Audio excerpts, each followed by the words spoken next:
Shalom Bapak Ibu Saudara sekalian, kita berjumpa kembali dalam acara Menerima hari ini.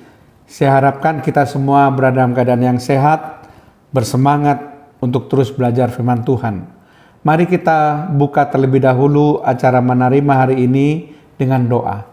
Terima kasih Tuhan untuk kesekian kalinya kami masih diberi kesempatan untuk kami boleh menggali kebenaran firman Tuhan. Sekalipun firman Tuhan ini singkat, tetapi bisa memperkaya kami dalam acara Menerima hari ini.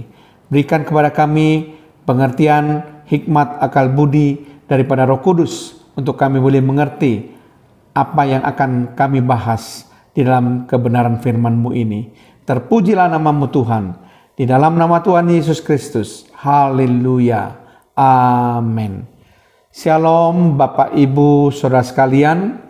Kali ini kita akan melanjutkan topik kita, yaitu prinsip karunia memberi bagian yang kedua. Sekali lagi, prinsip karunia memberi bagian yang kedua. Nah, Bapak Ibu saudara sekalian, kita sudah membahas bagian yang pertama, di mana kita sudah membahas 6 prinsip karunia memberi. Nah, kali ini kita akan membahas kelanjutan tentang prinsip karunia memberi berdasarkan surat 2 Korintus pasal yang ke-8, dan nanti juga akan kita bahas sampai tuntas, sampai bagian akhir dengan pasal yang ke-9 dengan surat yang sama, ya surat 2 Korintus. Nah, sekarang kita akan memasuki prinsip karunia memberi bagian yang kedua, mulai dari prinsip karunia memberi yang ke-7 sampai prinsip karunia memberi yang ke-11. Prinsip karunia memberi yang ke-7. Perintah Allah untuk karunia memberi adalah: pertama, memberikan diri kepada Tuhan; kemudian yang kedua, memberikan milik atau materi kepada umat Tuhan. Sekali lagi, prinsip karunia memberi yang ke-7.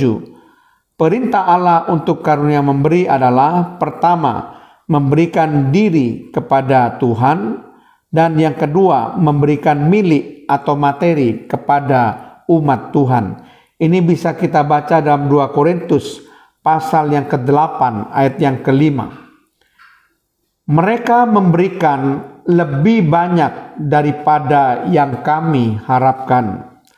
Mereka memberikan diri mereka pertama-tama kepada Allah, kemudian karena kehendak Allah juga kepada kami. Sangat jelas di sini, mereka memberikan diri mereka pertama-tama kepada Allah. Kemudian mereka memberikan milik harta mereka atau materi mereka kepada umat Tuhan yang ada di Yerusalem. Itu adalah prinsip karunia memberi yang ke-7. Prinsip karunia memberi yang ke-8.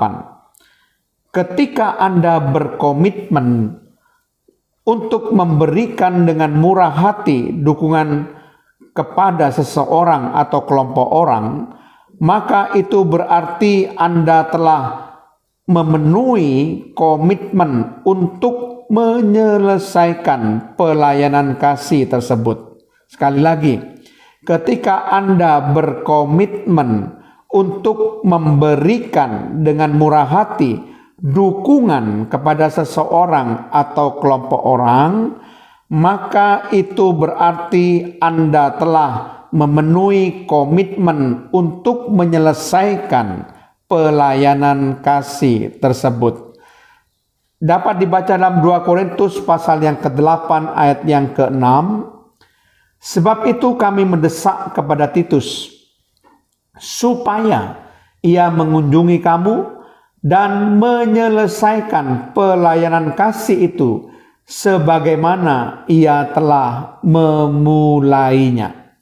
Nah, Bapak, Ibu, Saudara sekalian, di sini sangat jelas bahwa ketika kita berkomitmen untuk memberikan dengan murah hati dukungan pada seseorang atau kelompok orang, Berarti kita harus memiliki komitmen untuk menyelesaikan pelayanan kasih tersebut. Kita memulai dan kita harus menyelesaikan. Itu adalah prinsip karunia memberi yang ke-8. Prinsip karunia memberi yang ke-9, karunia memberi adalah suatu anugerah karena dilakukan dengan sukarela dan tanpa keinginan untuk keuntungan pribadi atau supaya mendapat pembayaran kembali. Sekali lagi, prinsip karunia memberi yang ke-9, karunia memberi adalah suatu anugerah karena dilakukan dengan sukarela dan tanpa keinginan untuk keuntungan pribadi atau supaya mendapat pembayaran kembali. Ini dapat kita baca dalam 2 Korintus pasal yang ke-8 ayat yang ke-7. Dikatakan demikian, maka sekarang sama seperti kamu kaya dalam segala sesuatu, dalam iman, dalam perkataan, dalam pengetahuan, dalam kesungguhan untuk membantu, dan dalam kasihmu terhadap kami, demikian juga hendaknya kamu kaya dalam pelayanan kasih ini. Nah, jelas sekali di sini bahwa karunia memberi itu tidak didasarkan pada keinginan untuk keuntungan pribadi, tidak didasarkan pada keinginan supaya mendapatkan pembayaran kembali. Bukan, saudara. Di sini dikatakan bahwa didasarkan dalam kesungguhan untuk membantu, kaya dalam pelayanan kasih.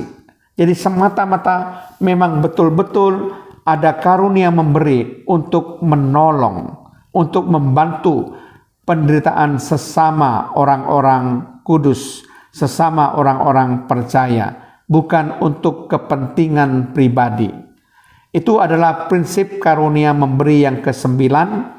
Prinsip karunia memberi yang ke-10. Karunia memberi menunjukkan kasih ilahi. Sekali lagi, karunia memberi menunjukkan kasih ilahi. 2 Korintus 8 ayat yang ke-8. Aku mengatakan hal itu bukan sebagai perintah, melainkan dengan menunjukkan usaha orang-orang lain untuk membantu.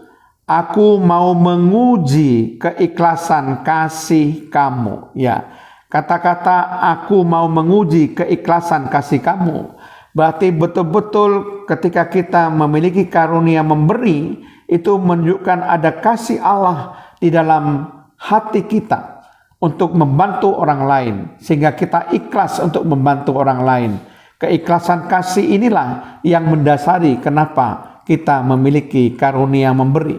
Karena ada kasih Allah yang memenuhi hati kita.